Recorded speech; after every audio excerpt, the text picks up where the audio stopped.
আনন্দ সংবাদ, খুশির সংবাদ। ইসলামের একটা বড় জয়। কলকাতা হাইকোর্ট জানিয়ে দিল মুর্শিদাবাদের বেলডাঙ্গায় যে বাবরি মসজিদের ভিত্তি স্থাপন হবে তাতে কোনো বাধা নেই, এবং তার সঙ্গে সঙ্গে রাজ্য সরকার এর প্রশাসনকে আইন শৃঙ্খলা রক্ষার জন্য দায়িত্ব দিয়েছে। তাই আমরা এই জয় পেয়েছি কার জন্য? একমাত্র আমাদের সকলের প্রিয় হুমায়ুন কবিরের জন্য। তাই হুমায়ুন কবিরের পাশে আমাদের সকলকে দাঁড়াতে হবে।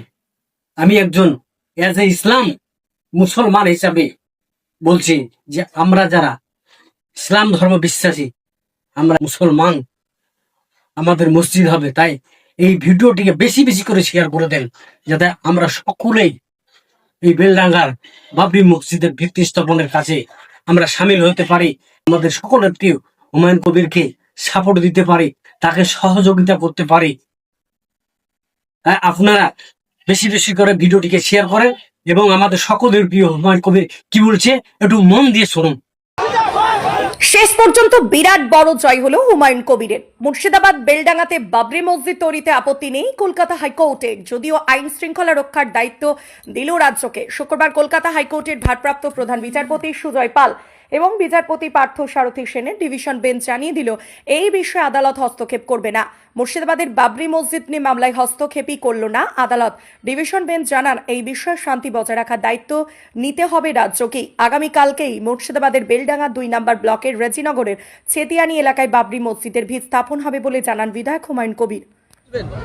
মহান আল্লাহর কাছে এটাই দোয়া চাইলাম যে কালকে যেন আমার যে বহুদিন থেকে যে আমার মনের ভিতরে একটা ইচ্ছা, বা আমি গত 12/12/2024 যে আমি বেলডাঙ্গার কোনো একটা জায়গায় জমিতে পবিত্র বাবরি মসজিদের ভিত্তি স্থাপন করব, তো সেটা ইনশাল্লাহ কিছু বাধা বিপত্তি চলছিল। মহামান্য হাইকোর্টের জাজ সাহেবরা বলেছে উনি কোনো অসাংবিধানিক কাজ করছেন না, উনি সংবিধানের মধ্যে থেকেই তিনার মসজিদ করার অধিকার আছে।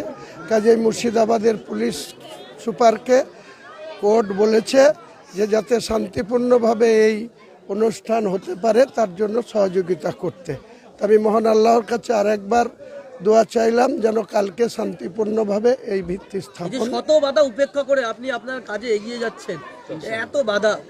আল্লাহ আমার হেফাজত করছে, আল্লাহ আমার সঙ্গে আছে। আল্লাহ যাদের সঙ্গে থাকে মানুষও তাদেরকে সঙ্গ দেয়। এই যে আমরা ইবাদত করে বেড়ালাম সবটাই আল্লাহকে খুশি করার জন্য, আল্লাহর ইবাদত করার জন্য।